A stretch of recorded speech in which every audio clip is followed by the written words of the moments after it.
fundamentally what we're doing at IBM and at Watson Health is looking at ways in which we can translate big data into big insights to the key stakeholders in the health and healthcare ecosystem, whether it's a patient, whether it's a provider, whether it's a policymaker, a payer, or a product manufacturer. So in many ways, that's a consistent theme that I want to highlight here. And so when you think about technology, this is a piece of technology that was created 200 years ago, and I think the healthcare professionals in the room should know what this is. Do you guys know what this is? Stethoscope, right? It's the first stethoscope in 1816, 200 years ago, that Dr. Rhee Laennec created as a result of realizing that with an obese patient that he was seeing, that he wasn't able to hear and auscultate for the heart and lung sounds very effectively. So therefore he put together some paper and then frankly created the first stethoscope and then created versions like this. So part of what we want to highlight in this talk is the opportunity that we see in the next 200 years that there will be an important role for systems like Watson, cognitive systems, to be a part of every health and healthcare decision that is made. And so I reflect on my time working in Washington, D.C. and Baltimore as a primary care physician, as an internist and a pediatrician taking care of patients, and how in many ways that is a big data challenge. And I would suggest that many of you have a similar challenge in your offices. And when I came out of residency, out of Cedars-Sinai Medical Center in Los Angeles, which was very sunny, and it was a great place to learn the art of medicine, I remember this was what I would see. I mean, charts. How many people remember charts? Raise your hands. How many people still have charts in their offices? Raise your hands. So some people still have those, right? So I remember getting my 40 charts a day and then having maybe 5. Initially when I started, it'd be like 10 to 15 no-shows, and then I'd have to go through the chart. But usually there was at least 2 or 3 charts that were missing. And I remember how much of a headache that would be to find out, oh gosh, where's that chart? And people would be searching and looking for them, or images or anything. And so part of what's exciting now is so much of this data is now getting digitized in the medical records, right? And this movement is happening especially in developed countries like in Europe, but also in places like the US. We've now, as a result of some of the investments that have been made, digitized all this data. We also, I think, vital signs is a common way we think about it. What we like to talk about at IBM and Watson Health, and there's a reason why we call it Watson Health, not health care, is the recognition that, yes, these are important vital signs: blood pressure, heart rate, respiratory rate, temperature. But if we think outside the exam room, if we think beyond what we typically see as doctors, during that 1 or 2 hours we spend with patients a year, perhaps, hopefully if they're well taken care of and they're an outpatient, they're not hospitalized, there's 8,758 hours in a year where you're not seeing the patient, where there's an opportunity there, as has been referenced earlier: remote monitoring, instrumentation, interconnectedness. Data sharing obviously requires a high element of trust and patient consent and privacy protections. But then there's an opportunity to apply a cognitive system like Watson to make it intelligent. And so this concept of new vital signs that we may consider, that are factors that we know will predict, personalize, and prevent bad outcomes, but also promote healthy outcomes. For example, like we've been thinking steps. I mean, shouldn't we be thinking about that as a vital sign? The average number of steps you take a day, or the average number of hours you sleep a day, or other factors that we know impact health and health outcomes. So thinking about beyond just healthcare, but also in the area of broader health.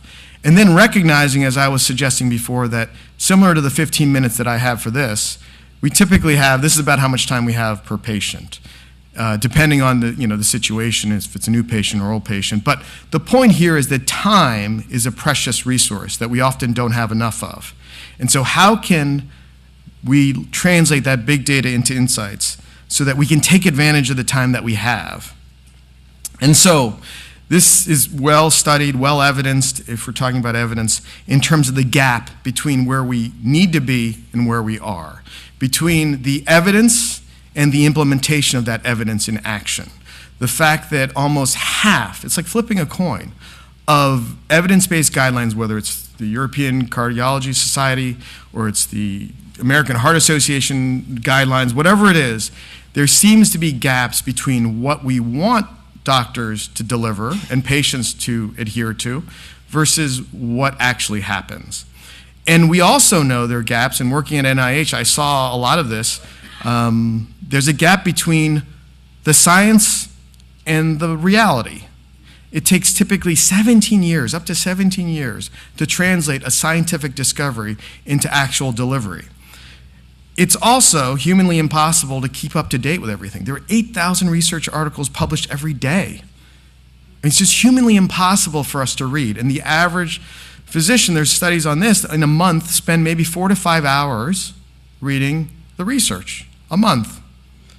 I mean, we all want to practice what we preach. We need balance in our lives. We can't be just reading articles every day and every night. So the point here is, how are we going to address this challenge? And a lot of the data that's out there, remember that was in the paper-based records, are unstructured. Yes, there are structured elements like a chief complaint or a lab value or these other areas, but the point is a lot of the data is unstructured. And each of us as individuals will produce 300 million books worth of health-related data in our time. So, in our lifetime. So, what I like to reference, and this is one way I frame the 5 V's of big data, because that's ultimately, in some ways, the challenge we have. We have 300 million books worth of data, the volume of data in our lifetime. That includes clinical data, it includes genomic data, it includes social, environmental, behavioral data, all these types of data elements. So there's a huge variety of the data. And typically I like to reference that 10% of health outcomes is healthcare, 20% is genomics, 30% is social, environmental, and 40% is behavioral. And some studies, that number changes, and I would suggest, you've got a patient in front of you, in that case, and you've identified early stage, breast cancer or something else, that the healthcare system is helping that person 100%. But the point I'm trying to make, if you look at population health level data, there are many other factors that contribute to health outcomes beyond what's in the healthcare setting. The velocity of that data is growing. And remember the 300 million books worth of data, whether it's wearable data, whether it's social data, environmental data, weather data. There's so many data pieces now in big data that we can start to connect and make more intelligent. There's also challenges in the veracity of the data, and we've seen this, whether it's claims data or other sources of data. There's a significant amount of data that often is not accurate or not correct due to a broad range of factors. And then ultimately you want to deliver the 5th V, which is the value of that data, which is typically good outcomes over affordable cost. And that is the big challenge, and countries like the US, frankly, you shouldn't learn from, because we haven't done very well in terms of value. And this is another way I emphasize the impact of health over healthcare. Life expectancy across the globe, you can look 100 years ago, this was all orange. Average life expectancy was in the 40s. The world is getting flat. In my travels at IBM, I've had an extraordinary opportunity to travel all over the world, multiple times over, and it's been so humbling to see the role of health and the perception of disease and how cultural it is, but how common it is as well, and how fundamental it is in terms of what people aspire to achieve and acquire. And what I think is exciting now is this ability where the world is small and flat, and the role of technology, the ability to put this stuff on a cloud, a safe, secure cloud, and to now scale expertise, to now broaden it, to diffuse it more broadly, so that, for example, we are now, and I've been to Thailand, for example, or India. We're in China, 21 hospitals in China. We are promoting and disseminating the power of Watson in terms of providing, scaling the knowledge in areas like oncology all across the globe. So we're at a historic kind of time, and being with a company like IBM is extraordinary. 105 years old. I mean, had been a part of every major shift in technology, whether it's the first systems that counted. I mean, imagine, census tracts and things of that sort were done manually. Now the computers that we all have are typically the computers that are programmed, and this new era of cognitive. So what is cognitive? It is basically a system that understands, reasons, and learns. So it's sometimes hard for folks to understand this, but if you look at the studies that we've published in the area, in the Journal of Clinical Oncology, you look at some of the the trends of how Watson continues to learn and improve, it has the capacity to continue to understand the medical literature now. In the US, we had this segment on 60 Minutes just on Sunday where there was a good section on Watson in healthcare. And there was, the first week, Watson learned how to read the medical literature. The second week, it read 25 million research articles. And Watson can read 1 million articles a second and understand it. No human can do that. It can reason through it. It can learn and get better. And it can provide transparency, which is a very important aspect. If you're looking at the evidence and there's a recommendation Watson provides, you're not just getting, recommendation, you're getting transparency to how Watson got to that recommendation. You can see the articles it references, the areas in the medical record that it found information, and how it connected those all together. So there's an interactive component to a cognitive system. So this is, and when I think about this, and the role that we have working with physicians like you, cardiologists, we want to fundamentally take advantage of what you do great, what humans do great, and what computers do great, cognitive systems can do. So this ability to, remember, looking in your chart for something, that takes time. Pattern recognition, locating knowledge, looking for that article that's relevant, having, this endless capacity. And then humans, fundamentally, we should be focused as providers on those relationships. Compassion, abstracting ideas, common sense, dealing with moral dilemmas, being able to generalize and think more broadly. And so in those 15 minutes, remember, and a lot of the science has shown that so much of that time is spent doing things that, frankly, potentially cognitive systems can assist us with.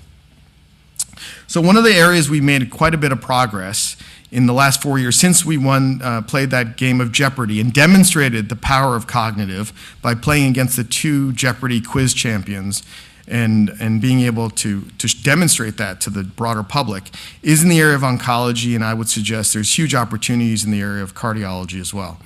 But as I said, I've seen this work in Bangkok, Thailand, talked to the oncologists, seen the impact that it has in them being able to have access to the knowledge and the scale and the training of Watson that was trained by the best doctors at Memorial Sloan Kettering. In genomics, we just announced a number of different initiatives, but we were doing extraordinary work in terms of pharmacogenomics and in the area of personalizing medicine for cancer treatments. And then in clinical trial matching, there's like 200,000 plus clinical trials. And when you see all the information in the inclusion and exclusion criteria, and you know that there is so much information in a medical record, to be able to read all that in a second and provide matches, and I've seen this at Mayo Clinic, in seconds, potential matches in clinical trials, when doctors frankly don't have the time to think of all these things. It's an extraordinary opportunity to advance things. So I don't know if this will work. Did that work, this video? I was gonna show a demo, I don't think it works. Sorry, I was using a Mac, an app. Oh, this is one. Andrea Sycon, medical doctor from Cleveland Clinic. Watson, let's review the electronic medical record of the next patient. No problem. It's a pretty huge file. Done. Sorry for the wait. That was quick. As part of our research, I also compared lab results with notes about prior treatments, then cross-referenced it with thousands of medical journals. And I get the benefit of much more data and a lot more time to plan the best treatments. I stay focused 24/7 and never sleep. You sound like a lot of medical students I know. So that this is an example of where we are and where we're going. This idea, remember those charts I was referencing, the big data overload, all the journals, all the medical textbooks. Watson can read, and in cancer care, it's 300 medical journals, keeping up to date with those 300, 200 medical textbooks, and potentially all the medical records. And in that moment, read it all and provide insights for treatment options for the oncologist at the point of care. So now I want to show, will this video go? There's no sound, but this is what an oncologist sees. They see their patient list. They can go through it. Watson can read the medical records. It can then provide recommendations. It reads those 300 journals, those 200 medical textbooks, and it provides treatment recommendations there. and you're able to see what Watson found, confirm it. You can get access to clinical trials that could be matched. If you know the data in oncology, only 1 to 3% of people are enrolled in clinical trials, even though we want that number to be significantly more. And there's so many investments that drug companies and others make in trying to enroll people in clinical trials. We know it's $2.5 billion to get a drug to market in 10 years. So, getting people enrolled in clinical trials is an important option that patients should have access to. You see all the recommendations. You have transparency to what is the source of that recommendation, the literature. You can see the articles at the point of care, and you can see kind of the references and the publications. So that transparency is such a key part of this capability. And so, I wanted to highlight, and this is just a great example of how we can apply it, and why couldn't we apply it to areas like cardiology as well. Okay? We are doing some fascinating work in imaging. So we acquired a company named Merge, which has 30 billion images, including a lot of cardiology images. And we've done some extraordinary work that have looked at an area like aortic stenosis, and frankly identified areas in which there was a significant level of underdiagnosis of aortic stenosis. In looking at the images from the echocardiogram, in looking at the medical record, and in finding new cases that should have been identified. Once again, an opportunity, whether you look at the area of waste, overdiagnosis, or underdiagnosis, to leverage machine learning, to leverage a system that understands reasons and learns and continues to improve, to find things that perhaps weren't found. And their dashboards as it relates to that. Now, we announced just yesterday an exciting partnership with our colleagues here over from Siemens as well, and I know there's going to be a presentation later, but we're very excited about the role we're going to have in partnering with Siemens around population health management. And you can imagine all the role that Siemens has in being integrated in so many of your provider systems and networks, and we're looking at applying the power of Watson capabilities and cognitive and in this partnership with Siemens as we think about translating from personal health to population health, from volume-based care to value-based care.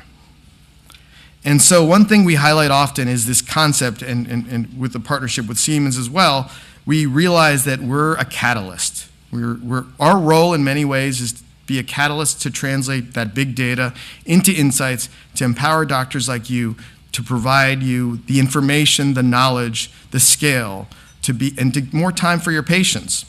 And so what we've done is we've acquired a number of companies in our moonshot. For a year and a half, we've existed now. Watson Health as a business unit, a startup company in the broader company of IBM, spent over $6 billion on these companies that have extraordinary talent, extraordinary analytics, extraordinary client reach, and extraordinary amounts of data, because that is one of the ingredients that Watson needs to learn and to grow is data, as well as the expertise. And so we've got over 300 million lives worth of data, 30 billion images. Weather, we own the weather. I'd never really met a meteorologist before except on TV.